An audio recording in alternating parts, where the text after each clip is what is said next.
Okay. And if we have any people that come in a little late and would like to make a public comment, I'd like to give them Absolutely. Okay, so I'd like to call the budget work session to order. The time is 6 p.m. City Secretary Rutherford is a quorum present. Yes, ma'am. Thank you. The record will reflect that the budget work session of City Council of the City of Jersey Village held Monday, May 18th, 2026 at the Jersey Meadow Convention Center. All agenda items are subject to action. We'll move on to item B, citizens' comments. Citizens have signed, who have signed a card and wish to speak to City Council will be heard at this time. In compliance with the Texas Open Meetings Act, unless the subject matter of the comment is on the agenda, city staff and city council members are prevented from discussing the subject and may respond only with statements of factual information or existing policy. Citizens are limited to 5 minutes.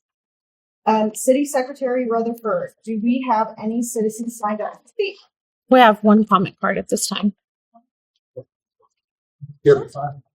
Okay, Tim Fields, I live in 16413 St. Helier. Thanks again for allowing me to contribute to this meeting. First question is, it has a fiscal environment, sales tax revenues projected to increase, but most of that increase is offset by a higher payment obligation. How much is that? I don't have that number right off the top of my head. Wow, that's a pretty big number. Okay, community development, we pay them $500,000 a year. Now we're going to add another $24,000 for retail attraction consulting services. I think we ought to just meet with the people who have a retail property and just ask them. Fire department, we're going to have 3 more people. And my question is, we have the number of calls significantly increased from the last 3 or 4 years. And it's going to increase our budget to $500,000 a year. Do we know if that's why we're doing it behind, or do we need to work better with side fair, or what? Any answer? Okay. Yes. No answers? Okay. We get answers here. Okay, the power platform developer, $135,000. $130,000 a year. Why? Can anybody say exactly what the benefits are to the citizens? Why is it needed? I'm an IT guy. Let me know. Why is it? Okay, we're not going to answer. That's not good. Okay, golf course. Why are we subsidizing the golf course $600,000? Oh, sorry, $600,000 when we claim that it has a positive cash flow. It's in the CIP. No answer. Yeah, that's bad. Okay, parks and pool. Why do we have almost $200,000 for pool operations? We don't have a pool. No answer. Give me an answer. This is for the fiscal year that starts October and runs through next September, when we should have. Okay, wonderful. I'm glad to clarify that. Okay. Well, I have the answer right there. That is it. Thank you very much.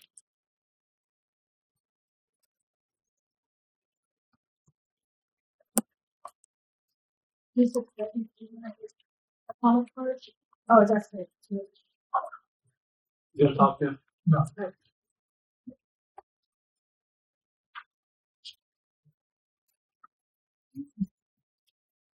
Okay, well, thank you. That concludes citizen comments. We'll move to item C1, the fiscal year 2027 budget work session. City Manager Blees, the floor is yours. All right, thank you, Mayor Pro Tem Rossi, councilors.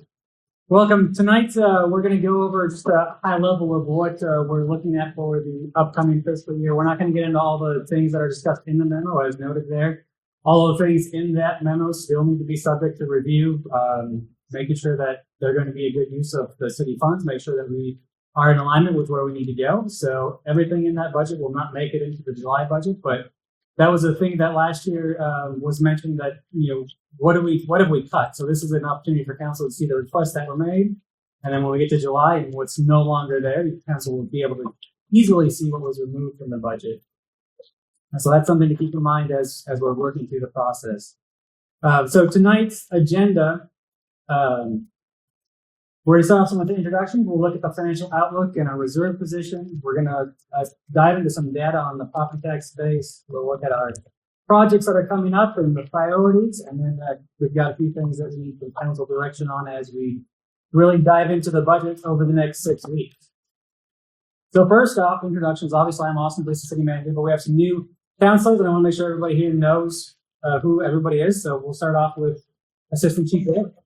My name is Jacob Bailey. I'm the Assistant Fire Chief, Assistant Fire Marshal, and Assistant Emergency Management Coordinator for the city. Mark Pitts, Fire Chief, Fire Marshal, Emergency Manager. Jennifer Brown, Finance Director. Jordan Kettler, Accounting Manager. Courtney Rutherford, City Secretary. I am Brian McCauley, City Council Trustee, and got missing poison ivy, so I'm a little uglier than normal. So sorry about that. Simon Hughes, Councilman, place 2. Connie Rossi, place 4. Michael Britton, City Council, place 1. Danny Hill, Chief of Police. Isaac Racino's Parks and Recreation Manager. Aaron Seifert, Director of Innovation and Technology. Dr. Basford, Assistant City Manager, and Public Works and Parks and Recreation. So next, Austin, I have a question. Is this humming in the back? Can that be shut down, or is that the AC? that's the AC. Is it loud? Is it not Yeah, loud? I mean, it's hard. It's difficult to hear. I would just ask the people, speak up. You've got a microphone.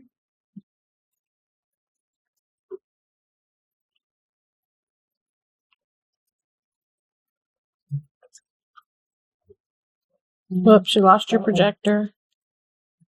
It's back. All right, is that any better? That's much better. Perfect. Okay, so to start off, we're going to take a look at our financial outlook and the reserve position for the city. Right now, our sales tax has been very stable coming in. The largest increase is due to the 380 agreement. As has been the case for a while, our property tax revenues are capped at approximately $500,000 with a tax rate increase every year by state law. Oil prices and inflation increasing is something that we are taking into consideration. Obviously, we're paying a lot more at the pump now, just as everybody else is. And that's going to be one of the lines that we have to look at going into the next fiscal year. But our reserve position is fairly strong. At the end of the fiscal year 25, we had about $7 million. Right now, we're estimating a reserve or fund balance of about $12.09 million. Our required 90-day reserve is just over 4, which will put our available fund balance at just over $8 million. So we're in a strong position to weather anything and to do some of the major projects like the city campus project, at least phase 1 coming up as well. But let's take a little look at our property tax space. Obviously, the property tax space property taxes makes the majority of our revenue for the general fund. So we've taken some data from HCAD and used the appraised value by parcel. The dark red areas that you can see along the 290 corridor are the highest appraised value by parcel. The title's cut off there, it looks at the top. But the dark blue is the lowest appraised value. So you can see the higher places that we have are some of the apartments and on 290. So for 2026, we have 2,612 real property accounts. Total appraised value is approximately $1.59 billion. With exemptions, that's going to be about $1.48 billion in taxable value. Median single-family home right now, where they're saying is about $381,000. Residential parcels make up 85% of our city, but account for 43% of the taxable value. So it's the largest majority is the residentials, but there's 43% of the taxable value. The commercial and industrial properties are 230 parcels, less than 9% of the total, but make up 28% of the value of the base. And then we've got 192 parcels that have no taxable value. Most of those are churches, government, nonprofits, but you'll see some yellow scattered in the residential area. Obviously, some of those are parks, but some of those are homes because you can stack the disability, the over 65, the homestead exemption. So there are some residential homes that have no local property tax from the city. The next map here we've got is the appraised value per acre. So this map tells a little bit of a different story than the value. A large residential lot and a small commercial pad might have a similar appraised value, but very different productivity per square foot of land. So if you look at some of these smaller lot line homes on a value per acre, they're very high on that range, where the larger lots are lower. The map is useful for long-range planning, so you can see where the land use is being most intensively and all the things that we can do potentially with some of the vacant lands that are out there. You'll notice that commercial freeway, commercial corridors, the Northwest Freeway, Security Way, those tend to cluster in the higher efficiency buckets. And also, like I said, the small lot sizes for the residential homes are in the higher areas as well. And then this one is where the revenue comes from, just from the property tax side. Once again, overall between maintenance operation and debt service, we collect around $10.6 million or so. Just 130 parcels, or about 5% of all taxable accounts, account for 50% of that revenue when it comes to property tax. So that's a significant concentration. Top three contributors are multifamily apartment complexes. They generate about the 1.65 million in total revenue, property tax revenue, and then commercial properties as well. So this is our certified estimate from the county that we received 2 weeks ago, I think. So you can see here all of the taxable value.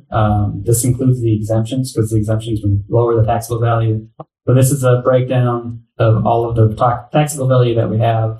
And then in a pie chart, you can see that 43% of our residential and rural improved area is 43% of that makes up our property tax base. The commercial, 27%, apartments, 10%.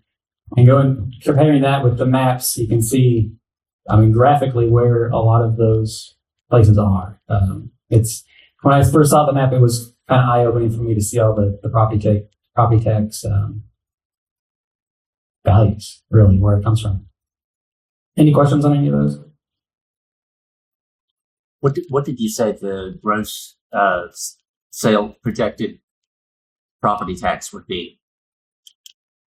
The projected property tax for next year? Yeah, based on the appraised values. We haven't done that. Last year was about 10.6-ish million altogether for the M&O and the debt service, but we haven't projected any tax stuff for the upcoming fiscal year. Okay.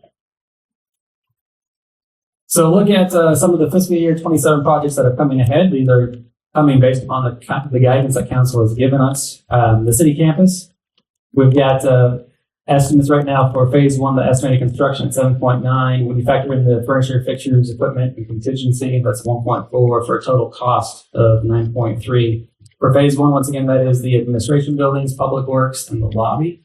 And then phase two, at some point down the road, would be the recreational center and the municipal court and city council chambers.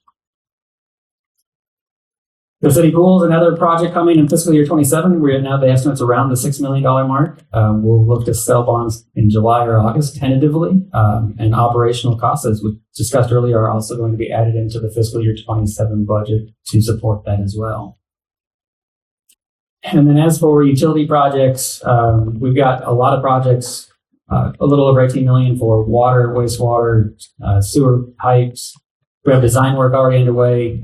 This year for all those, construction will be next fiscal year. We're looking at about 17 million in bonds to be sold in July or August. We would sell those at the same time as the pool for cost savings reasons.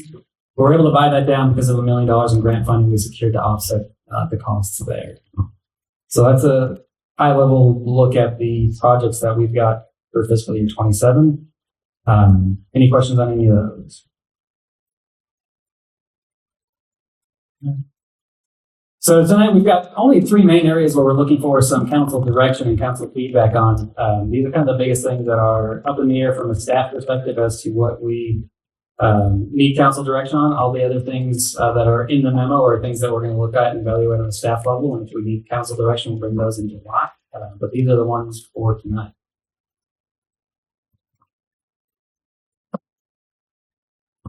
All right, so the first one is the summer camp program. This is something that we launched in fiscal year 25 to fill the gap that was created by the no pool. We offered it. We're offering it again this current fiscal year, and we're planning to continue it if council wants to. As you can see, the revenues expenditures we do had a little bit of a net surplus from that. But the council direction that we need for tonight is with the pool opening in fiscal year 27, eliminating the gap of the program to design what eliminates the original gap the program was designed to fill. So we're coming to council to see from a programming direction if council wants us to continue that. For this fiscal year, we've seen the registrations, they're ticking up again. Residents seem to wait a little bit longer to register their kids for summer camp. So we can continue it or we can phase it out. We'll go through all three of these things and we'll pause for discussion on each. The next item we need council feedback on is the gap analysis and total compensation. This was discussed back in March. It was tabled pending a scope development. We've done this in-house. In the past, council requested external validation earlier this year. In March, council agreed to provide scope input, but to date, we've not received any information on that. So compensation staffing concerns that have surfaced amongst the staff, pay compression, recruitment and retention challenges. I know several agencies in our area, in the greater Houston area, have greatly raised their starting pays for police officers, fire as well. And we've got concerns with that if we're going to be able to keep up or not. And then the incentive and classification questions as well. So the cost estimates that we've had, this is the same, similar from in March. We had 8 municipalities respond that had done this recently. We have talked with a few other places. An organizational gap analysis, they said, was about 20,000. So we're continuing to ask our peers out there in the marketplace to see what they've done or what they've been able to do. So right now, compensation study and gap analysis would range, 80 to maybe a little bit more, $80,000 to $100,000, a little bit less than what we thought originally, but that's when we'll keep asking as well to try and figure out better numbers. But what we'll need from council on this one tonight is, does council want to proceed with one or both of these studies? And is council prepared to act on the findings once produced? That was a topic point during the March meeting amongst the councilors. The next step for us would be to issue an RFQ to do this, try and find some firms, and then we'll work to budget for what we believe the cost would be in the upcoming fiscal year. We won't have a firm number yet by the time we actually bring a budget to council in July. So we would still have rough estimates, but that's going to be the direction we need on this one. And then the item 3, the compensation structure. Right now we do about a 3% annual merit for employees meeting performance expectations. But we have seen the employee cost index rising higher than that over the last few years. One of the proposals we're looking for and looking for feedback is, would council be interested in doing an annual COLA tied to the employee cost index for state and local government workers? The timing of that, we would take the 12-month period based on Q2 of the prior year through Q1 of the current year, so we could have some firm numbers that we know what we're working with and apply that to the fiscal year that starts October 1. And we would also like to include a performance incentive. The employees that are meeting their defined metrics under the checkpoints that we do regularly with all employees, they could receive a slight increase, a 1% increase. We would do that for all eligible employees citywide.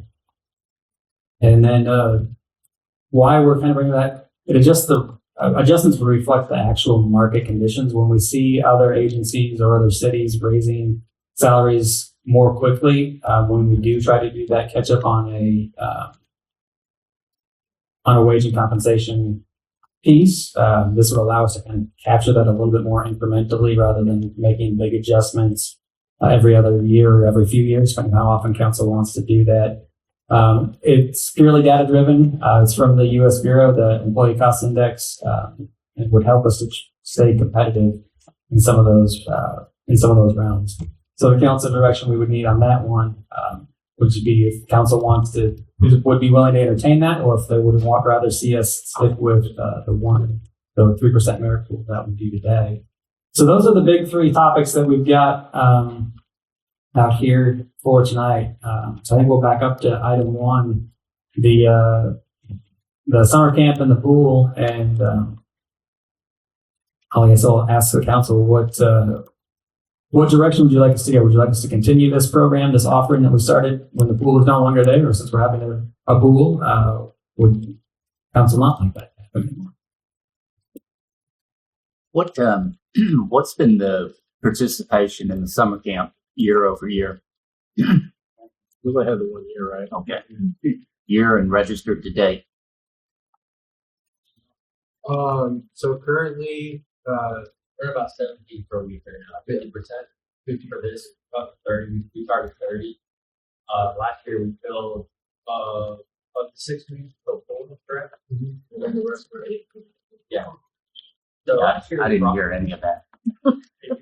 last year we profited about, I want to say, a little over 10,000, and we filled. I'm asking attendance, not Correct. profit. I know y'all made 10 on Correct. it, but So we filled 4 of the 6 weeks with 30 out of 30 participants, and then 2 of the weeks we had 18 participants.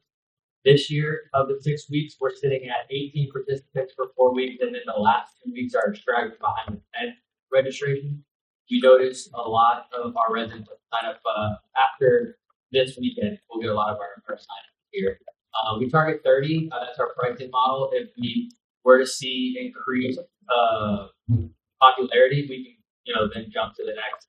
We'd have to go to 60 at that point based off of like transportation, field trips, and so forth. But last year we filled, I think it was like 95% of all spots, and this year we're at about 50. So right now the camps haven't started yet, correct? No, sir. So there's a possibility they could still add more folks. Yeah, but we take registration during camp as well. We don't close it. Oh, okay. And I think last year about this time we were probably at about the 50 to 60% full too. So we're kind of on pace with where we were last year. Well, my thought too is your summer hasn't started yet. You're probably going to have more people interested once the end of year actually hits. I think it's probably when parents start to think about it. My personal thought is, I think generally, having a summer camp, it really isn't a function that government typically should be involved in. I think the saving grace here is the fact that it's not costing the taxpayers. It's that at minimum breaking even or making a little bit of money. So I don't have a problem continuing it. I see why we started it. I don't see any reason to stop doing it just because we're getting a pool. My biggest concern would be once we get to the point where we're actually having to put out money from the city for it, I think that may be the time to stop it. I don't think we're necessarily at that point though. so one question on the attendance, resident versus non-resident participation. I can pull that really quickly. I just sent that for this year. I can pull that. Yeah. And then maybe while you're pulling that up, Isaac, if you can comment on, like, between you and Robert and whoever else is involved, what amount of time does it take y'all to be involved? I know that some of the cost associated is probably with some part-time workers, but as to how much of a drain it is on your time or on Robert's time, can you comment on that? So for me, it's because we've had a vacancy, I've been more involved this year around. But typically, once camp starts, our role is supporting the assistant and camp directors, which are part-time staff with limited hours, supporting them in any way we can. But So you would say not a significant person. okay. So right now, week 1 is split half and half. Week 2, half and half. This is from last year. This year currently, This part of registration. the one with 17 participants has 12 residents and 5 non-residents. The one with 10 participants has 7 residents and 3 non-residents. It's looking like 1 more resident than non-resident typically, but right about 50-50 split. We do charge more for non-residents than we do that. And I'm sorry, you said that's registered for this year? Correct. Yeah. What was the actual participation last year? Look at that. I don't think it was a 60 place. Residents.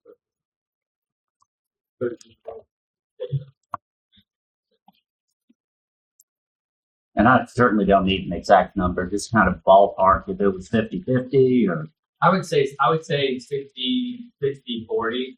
residents to non-residents. Yes, sir. Yeah.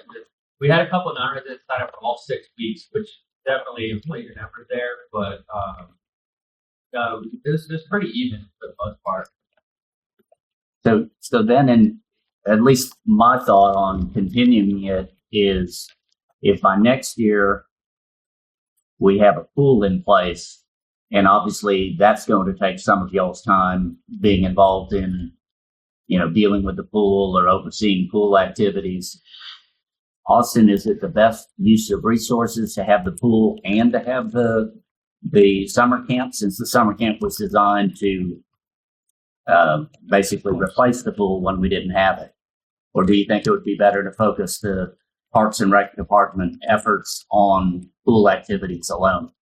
I think the residents have seen some value to it. I think we'll probably see that in the registration numbers. I think my team would tell me if they thought it was too much of a burden or a burden that they didn't feel they needed to carry.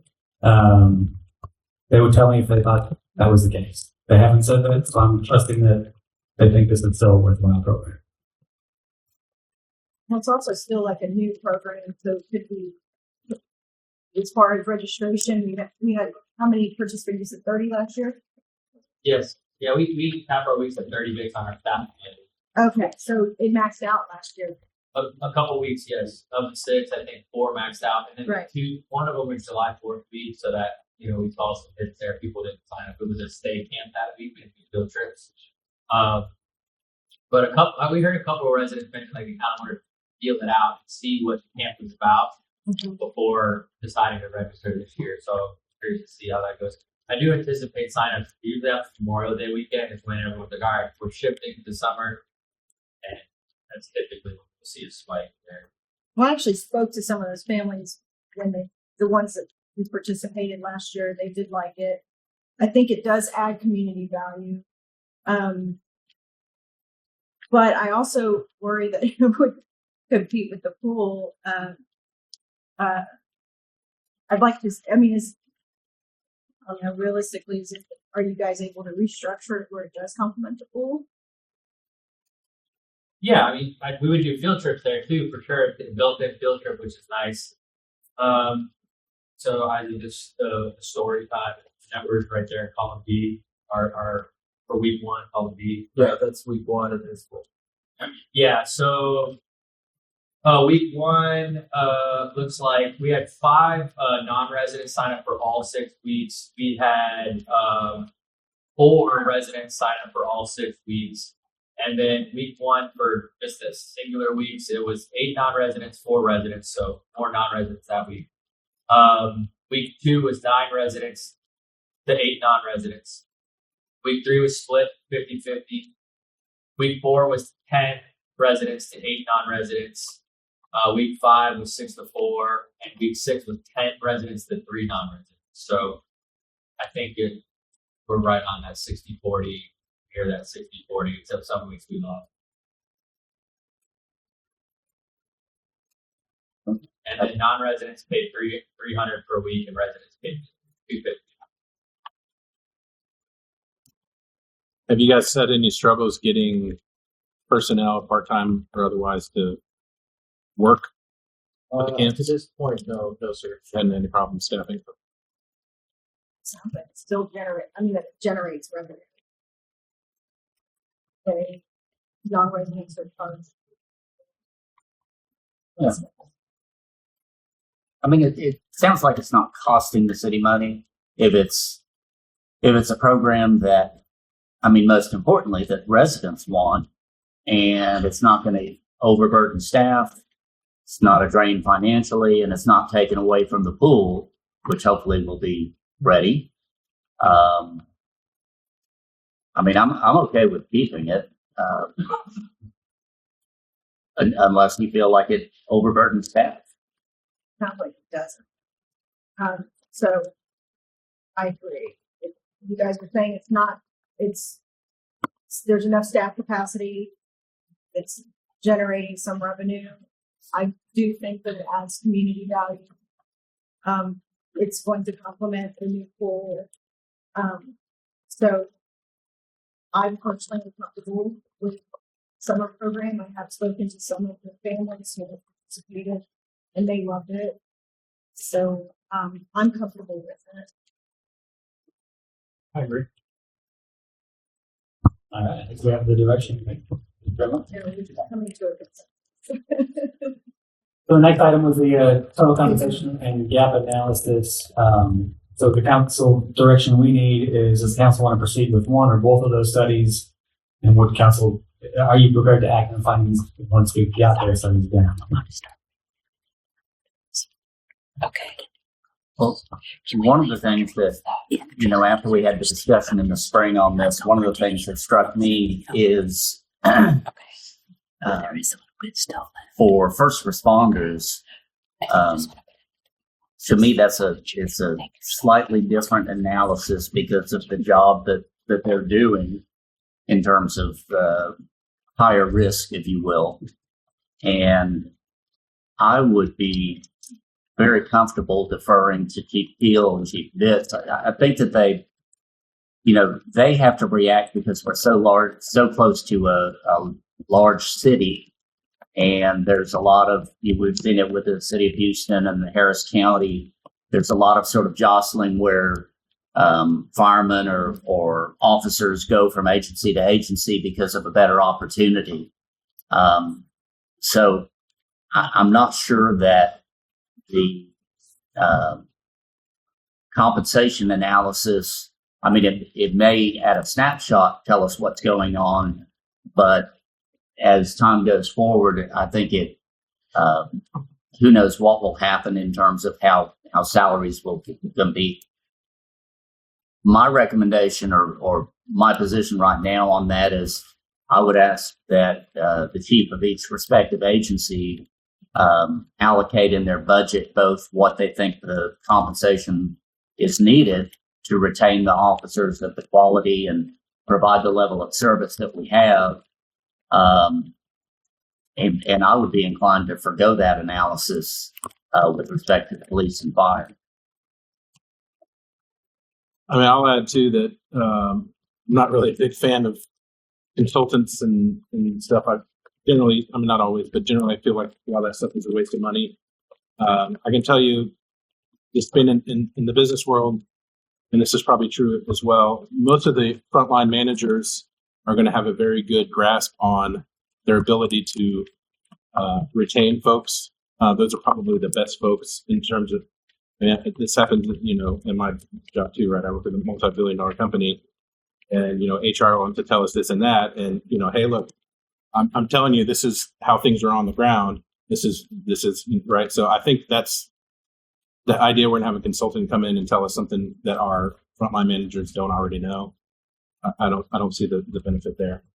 I would say, well, yeah, I mean, it's not free, right? Like consultants, or, whatever. The other thing too, right? Like we don't necessarily, we want to be competitive, but we're not going to be the highest paid, right? Like, we don't need to be chasing the highest paid in the position. There's other benefits, right, to working in Jersey Village than versus, let's say, downtown Houston. They're going to have to chase that number in order to get folks to want to work in those conditions, would be my thought. I mean, I'm not a police officer, I know. I'm just kind of thinking through it. But I absolutely want our, police and fire and emergency responders to be paid in a competitive manner. So that's kind of my thoughts.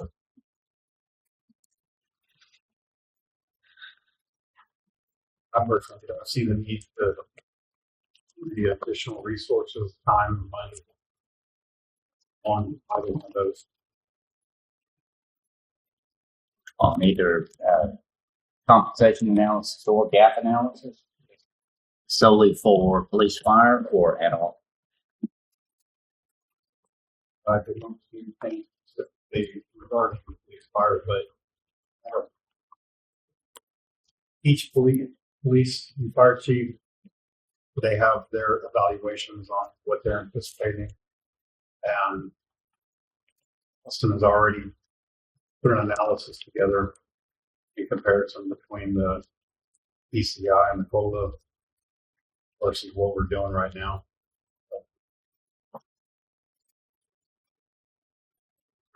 Let me ask you a question of start with Chief Keel. I mean, what's your thought about the environment?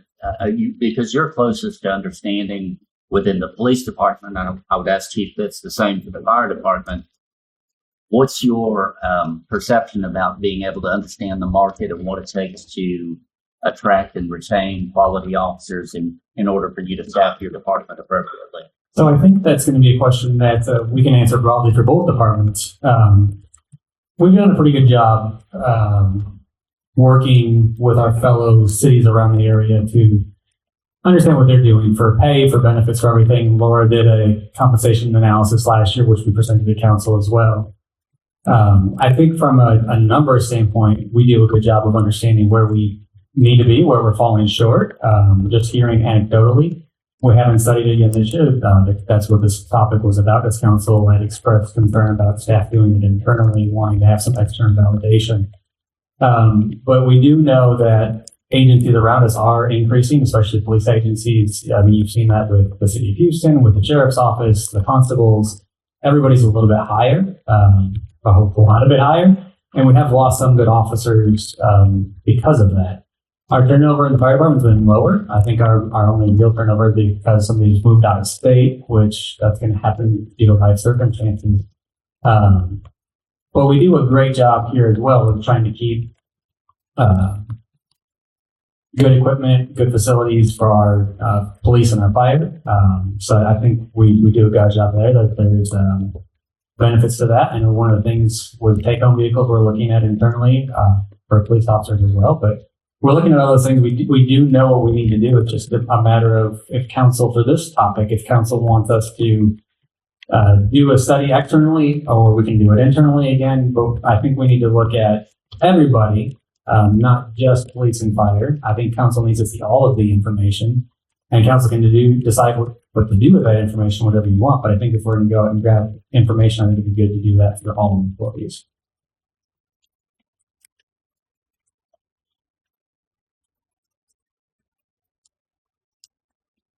No, I mean this correctly.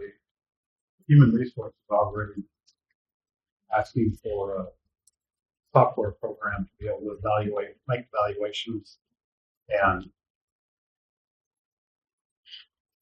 raise determinations. So if we did that, you're spending money in both directions for the same thing. I agree. Yeah, I wouldn't. I don't think I would support an external study. No, I agree. I think that, and I know this was discussed, but there was in council that said about the tar.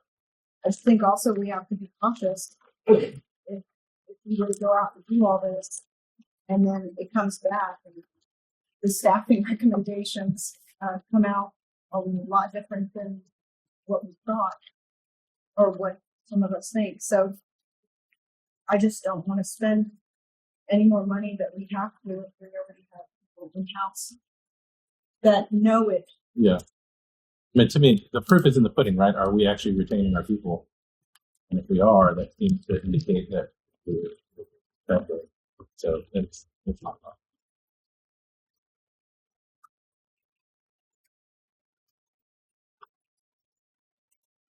That's why I would we wouldn't table it, but just to me, it seems like the consensus is. I don't feel like there's a desire to move forward on either of these items. So nobody wants to move forward with it with an outside consultant. Does council want us on a staff level to go out and retrieve all that information similar to what we did last year, so we have more of that data for consideration, or is that not something council's interested in? Is that so? When you say you do that, is that something you guys do anyway, or is there going to be additional costs associated with that? Is it even needed? Do you feel like you have a good grasp as a management structure and what's competitive, right? Do we already know? In other words, do we already know what the answer is? If we already know what the answer is, we don't need to go spend any more time. Right. We know what some of the places do, but not everybody that we compare ourselves to. We have to spend the time to go out and do that. It's not extremely difficult. It takes time, and it's Laura that does that. But if council wants that data so we can have a full picture, right now we know the bigger ones, but we don't know about everybody else. So if council wants more data to make a more informed decision when we get to the July meetings, we can go out and get that if that's what council would like. But if council is not interested in that, then we won't spend our time and effort on that. It sounds to me like just listening to the people up here that there's more of an inclination to do it in-house rather than use a consultant and to gather data as Laura has done in the past and provide that information. Am I correct in that? Yeah, I think kind of similar to what you're saying before. If this is something that you and your job functions are able to do, and it's not taking away from other activities, or now we have to spend additional, I don't know, hey, we got to go spend 60 grand to figure this out too, which I don't think it would. That's my biggest concern is, are we having to outlay money to find out information that we already know? And this is something we've done every other year since 2018. It's just something we get done on a staff level. It takes time for sure, but we've never had a consultant do it in my time here. But it was requested by the council for us to look at an outside consultant to do that, to validate the information. And so that's why it's being brought up as such. Yeah, and I mean, I wasn't on council, and my impression at the time really had more to do with there was maybe some suspicion that maybe we were overpaying folks, and that was the reason for the thought is, hey, let's do it an external to see if that's the case. I mean, my thought in this environment with the inflation, and you're right, like we're in an inflating market, so wages are not going down; they're going to be going up. Yep. All right, so I think we have the directional review on this one. And the last one was the compensation structure with the employee cost index versus the merit pool that we've done. So the direction we need is if council is amenable to shifting from the fixed, from the merit increase where people can earn up to a 4%. Some people earn less than the 3%, but do a increase tied to a employee cost index, the COLA type of model, and also do a performance incentive so we can reward some of the higher performers, the ones that are going above and beyond in their duties.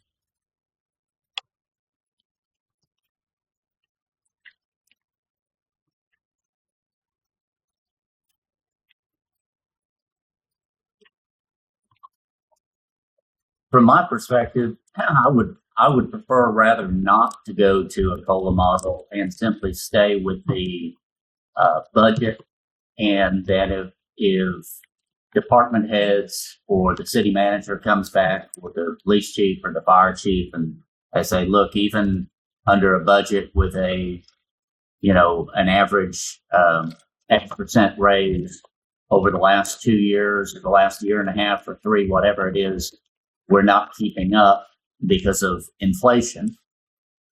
Who knows with the new? Anyway, I would prefer to keep it as is, because otherwise I think you move towards more of a lockstep program, and I just dislike that model. Well, and I'd say kind of similar to what you're saying, I don't like the idea of baking it in so it's kind of automatic. I know at certain times there are going to be, let's call it, cost of living adjustments that have to be made. I'm open to that. I think that's probably appropriate, especially in this environment. But I don't want to see it automatic. I'd rather have, any kind of future pay increases. Let's get it approved every year by council. I'd rather do that than set it up to where it's going to be automatic. Like a cap COLA, or just whatever the normal. Let's say, for instance, right now we do a 3% merit pool every year. So let's say, for instance, we feel like this year it's appropriate to do, let's say, 5%. I would rather do that on a year by year basis. Hey, this year we're going to approve 5%, but that way next year we can come back and decide if it's appropriate. Versus, hey, we're just from now on we're moving to a flat, what they're calling it, this COLA model. That would be my preference. And So then you guys- just so I understand that, like, with the ECI,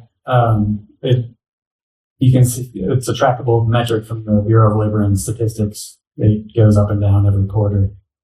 Is that kind of what you were talking about there? With if you would rather have us bring that back to council every year, like on that type of percentage, or Yeah. So let's say, for instance, let's say the normal targeted increase is 3%, which that's pretty typical for business.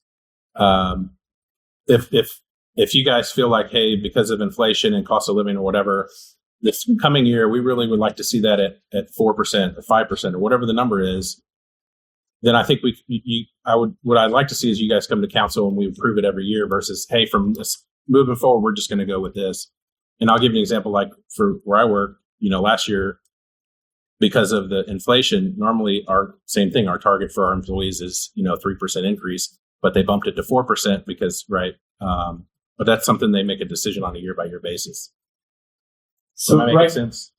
That makes sense. Right now, what we do, we do merit increases only, so there's no COLA increase. So you could get 2%, you could get a 4%, just depending upon your job performance. Yeah, So there's no cost of living adjustment that we do. It's all merit based. So what you had proposed in here, if I read it correctly, was essentially a cost of living adjustment that's adjustable per year based on statistics, but then also allowing for an additional 1% potentially for merit-based, so that there's some additional room there. Right. So you can reward the high performers, the ones that are doing a bang up job.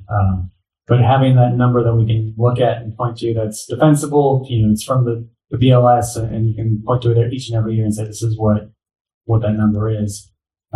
It's a more specific metric than just generic CPI, which is always a good thing. For things like our waste contracts, they have a very specific CPI number that they use for that. This one is also going to reflect some of the broader market changes that we see some years, like with the different agencies or cities that increase at a higher level for various reasons. So this would allow us to kind of keep pace with that a little bit more than just a straight CPI number. So would that specifically be ECI or COLA, or with the 1% merit base? So the proposal would be for an ECI. So we would take the 12-month average, using that number from Q2 of one year through Q1 of the next. So we could have that percentage when we go in and start calculating potential increases next year. And then we would take 1% of the total wages for that department, and that would be the merit pool that the department heads would have to divvy out amongst the staff based on how well they're doing. Do you think that compression creates a potential disincentive to higher achieving employees? I don't. Right now, the max you can get is a 4%. So if you're kind of an average person, you're getting a 2.5 to 3. So there's really not much of a change in this other model than this one. It just would make it a little bit easier from an annual basis on the budgeting side, perhaps. I would be good with the ECI on the 1% merit. I disagree. I prefer the model that we have with, as Brian suggested, an opportunity that if we do continue to exist in a high inflation environment, that it may warrant an additional adjustment. And to some degree, it's probably two halves of the same statement. But I'd prefer to keep it with that 3% average. But if going into the budget because of the quarters preceding high inflation, if that needs to be adjusted, that needs to be brought up at the budget. Sure, we would always give council the information as to what those numbers are at as part of the budget process if we adopted this for sure, because it's important for council for sure. It almost sounds like 6 months we have to go. So you're saying that we revisit this next year? And here you. You thought that we revisit this next year? No, I'm saying that as you go into a budget, I mean, if there's a strong and compelling argument right now that a across the board average 3% increase is insufficient and unfair to the employees, then I would consider it the responsibility of the city manager to come forward and say, here's the reason why that 3% across the board needs to be 3.25 or whatever, because of here's the inflation that employees have dealt with over the last 12 months. And then at that point, going into the budget, finalizing the budget, maybe the average across the entire city is not 3%, but maybe it's 3.25 or 3.5. That's what I would advocate, rather than saying I'm going to tie myself unequivocally to the ECI and give everyone the same cost of living adjustment, which again, I think is unfair to the high achieving employees. I think it discounts the value that they bring to the equation.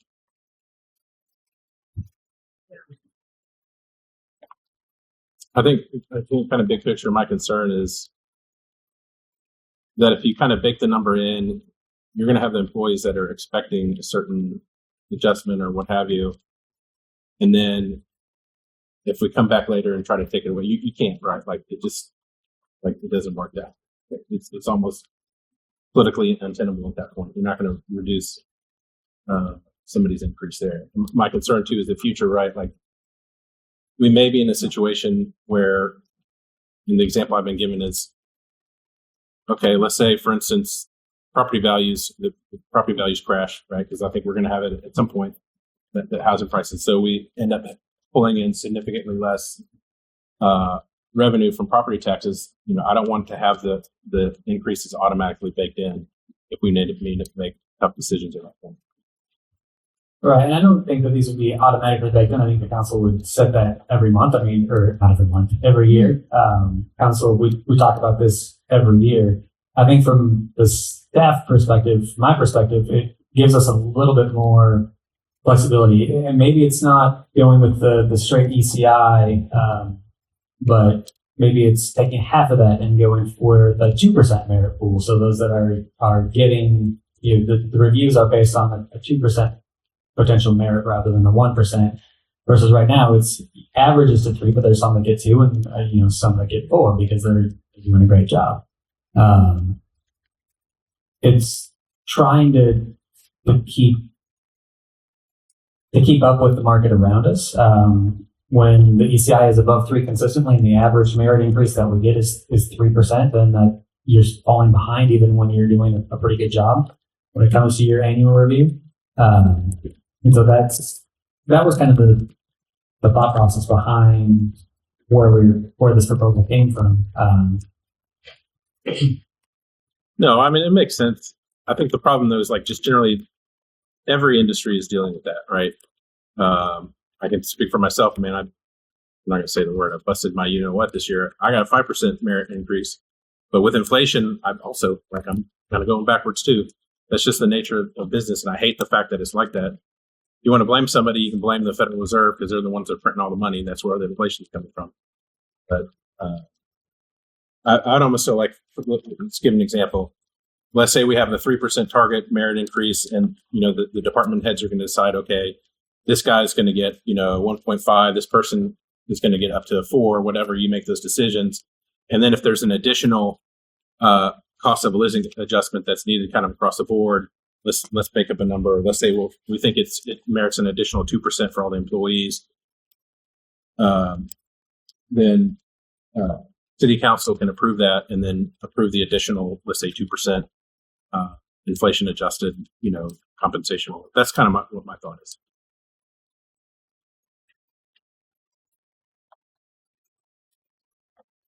My concern is similar in the sense that there's less budget flexibility if there are 5 years. That's my concern.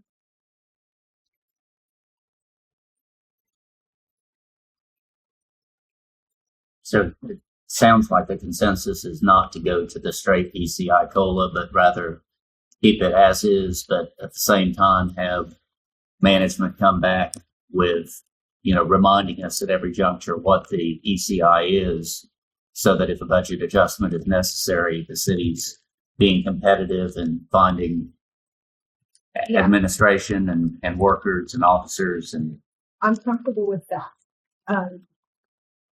Because, I worked in similar situations, and so I understand it. So that's where I stand on it. So I'm not 100% against ECI.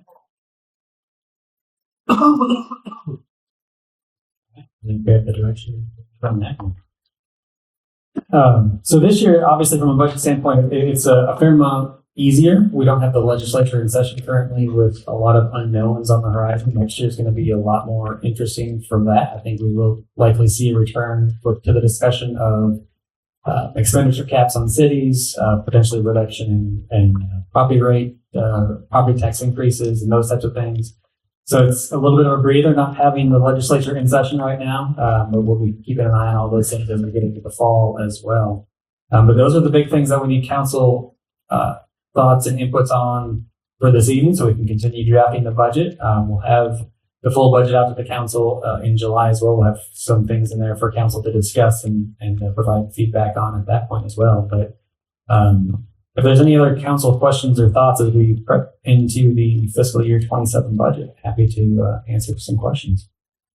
a question. You said early on that there's a $500,000 cap on property tax increases. That's an estimate, just based on a 3.5% that the state sets. Okay, so that's the 3.5%. It comes out to around the $500,000. It give or take a little bit, but.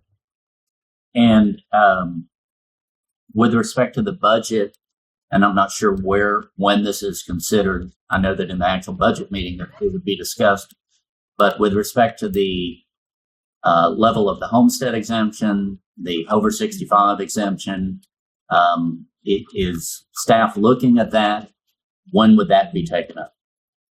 We can't go any higher on the homestead exemption. At this point, staff would not recommend any increases to the over 65 exemption. Council, if you want us to bring that up, we would have to have that on the June agenda. I'm sorry, it would have to be on the June agenda if council wants to look at that. But any increase to the over 65 exemption would mean that we would have to look at other ways to raise that revenue. Rate increases for everybody. Okay. And what is the current over 65 exemption? 113,000. And what is the state max for a municipality? I don't think there is one. There's no max. It has to be a fixed dollar amount. Okay. I'd be open to this in the future, but this may not be the year. So. Somebody has to. Yeah.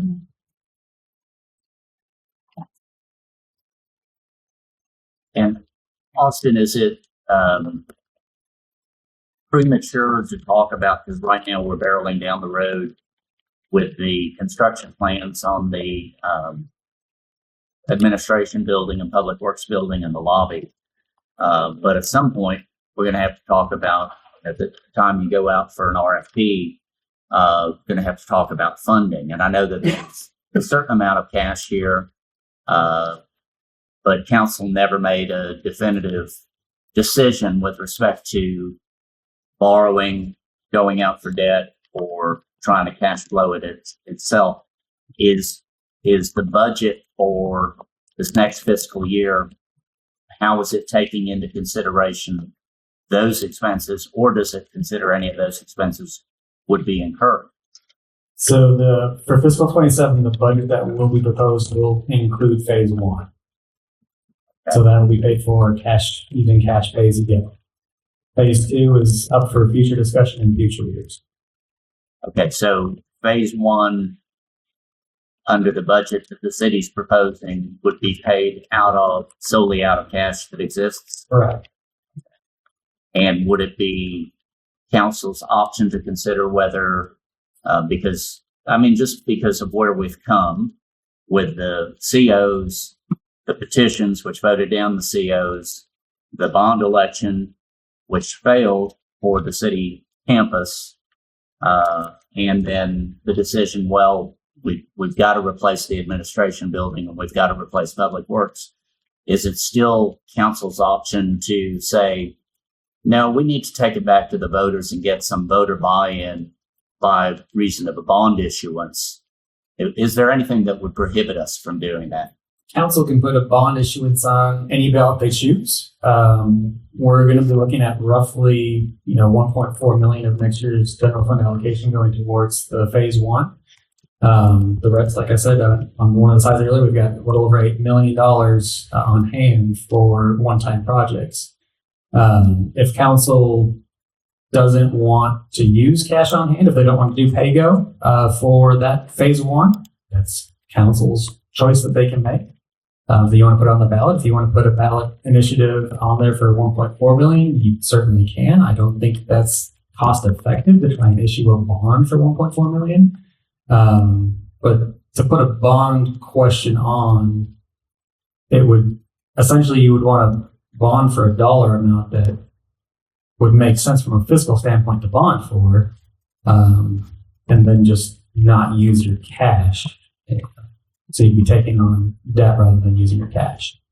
So if the current budget anticipates for the next fiscal year 1.4, assuming construction costs as you laid out for phase one, what would you anticipate the pay as you go for the subsequent fiscal years? Based upon the preliminary cost estimates we have today, you're still going to be looking at, in today's dollars, somewhere in the $9 to $10 million mark. And we'll have, part of the direction council gave us previously was to get the project designed completely. When we get to that point, to the point of a guaranteed maximum price for phase one, the contractor will also give us a guaranteed maximum price for the rec center separately and for the council chambers municipal court separately. So then we can see both pieces of that one and what that would cost at that point. But we would have those numbers, I believe, in October. My understanding, the phase one, the overall expected budget was was it 7 point? It's 10, just under 10. 10. Yeah, so 7.9 for construction. We're factoring in 1.4 for furniture, fixtures, equipment, and contingency. But the requested for fiscal year 2027 budget allocation was 1.4 million. We'll do probably 1.3 once we finalize the numbers. But yeah, that's kind of that. So I guess in terms of the timing, is it the timing of the construction? In other words, why are we not allocating the full amount if we're going to start phase one versus? We will. Sorry, we'll draw down the fund balance, the other $8 million that's in fund balance, but this would be the appropriation from taxation for the upcoming fiscal year. Yeah. Phase two wouldn't be this fiscal year. So, is there a way we could? This might be a silly question, but is there a way we can sort of start budgeting for that now? For future fiscal years, we certainly could. It's just going to be a matter of what does council no longer want us to do, so we start saving up the money for that specific opportunity.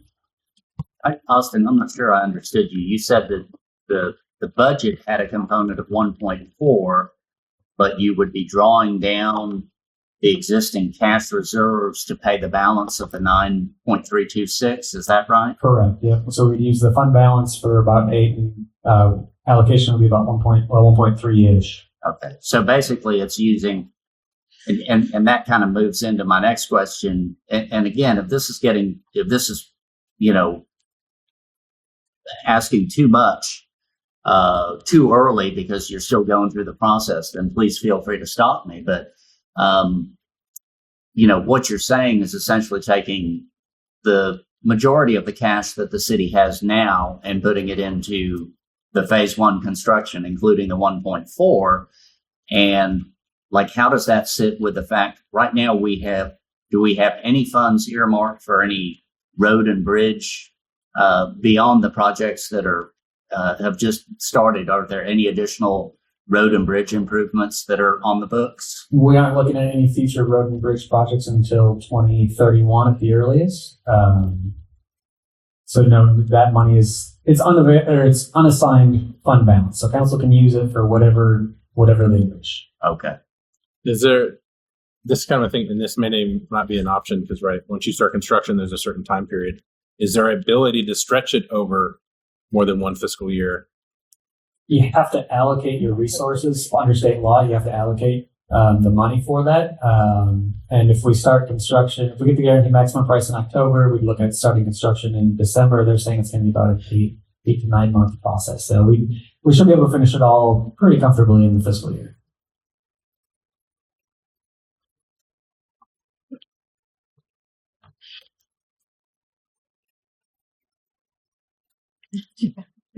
No. I think What you were about to say. no. I think I'm good.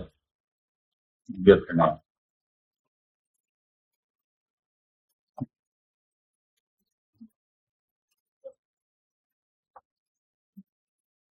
Good.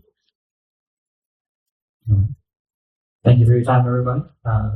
This year's a little bit easier than last year because of a lot less state issues that we're potentially facing. So it makes, and we did a lot of heavy lifting last year when it came to all the planning and everything, getting ready to do that. So this upcoming fiscal year is going to be executing a lot of the plans that we've done. It's going to be a very busy year from a construction side, but from a planning side, from a council budgeting side, a lot of that heavy lifting was done last year. So thank you for that last year, and excited to keep things moving forward. Well, thank you, City Manager. Thank you, all department staff who prepared the materials for tonight's session. Appreciate it. So that brings us to item D. There being no further business, the budget work session is adjourned. The time is 7:07 p.m. We're good? We're good. Okay. Thank you.